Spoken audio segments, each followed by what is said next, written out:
caribou, known as reindeer in Europe, migrates vast distances across the tundra in large herds, guided by their sense of smell to find food buried under snow.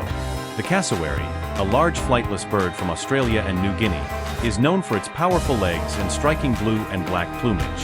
The domesticated cat, beloved by many as a pet, has a long history of companionship with humans, often valued for its hunting abilities and independent nature. The caterpillar, the larval stage of butterflies and moths, is known for its voracious appetite, consuming large amounts of leaves before undergoing metamorphosis. Meanwhile, the catfish, named for its whisker-like barbels, is a bottom-dwelling fish found in freshwater habitats worldwide.